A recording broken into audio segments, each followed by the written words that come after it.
We're going to talk more about the election in the course of our conversation. Let's bring in Mr. Sanusi, he's country director, Amnesty International. I've been a journalist for a couple of years, and I noticed that successive governments have always, colluded,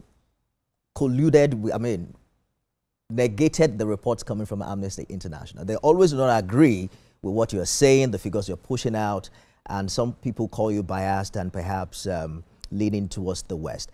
But walk us through what you have done in the past 26 years. As regards the numbers, you've monitored state institutions. At the core, of your goals is protecting human rights. What are your figures saying about the value of human rights in Nigeria in the past 26 years? Well, thank you so much. Let me just start by taking us back into history. Amnesty International started working on Nigeria in June 1967 during the Civil War. Now let me take you back to 2015, 2016, and when there were huge human rights violations, especially the massacre of Shiites in Zaria in December 2015. Amnesty was talking about it, and some people said, well, you are doing this because you don't like our party in power or you don't like the people in power, forgetting that Amnesty has been working on Nigeria as far back as that time. When you go into our records, you will see even things that happen, interventions, human rights interventions that happened as far back as those years, from 1967 downward. Now, the work of Amnesty International and the effort of some people to paint us as agents of either foreign governments is really unfortunate and doesn't actually agree with the facts on ground about the organization. We always disagree when we are called an NGO, because we are not an NGO, we are a movement. Amnesty International is not financed by anybody.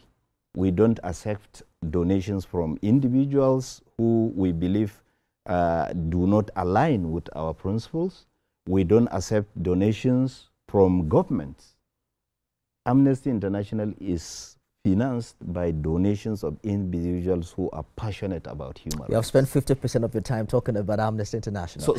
I want you to answer the question of what the figure says about human rights in Nigeria in the past 26 years. So the reason why I'm laying this background is that whenever conversation come up about the organization about human rights, people tend to show a lot of lack of understanding or history of what goes on. Now, I have to say that we are really deeply worried about human rights in Nigeria. And we have observed over the years that things are not changing. We know that, there are some few improvements, few developments, but we are really still concerned. And in the last 10 years, what we are more worried about is the security of lives and property. We have a situation whereby we have insurgency in the northeast, and now we have a fresh insurgency in Sokoto axis, a fresh insurgency in Kwara called Mahmuda, a new insurgency group. So I don't think that there is nothing as important as security of lives and property, and we are really worried that things are not getting better. All right. Let me get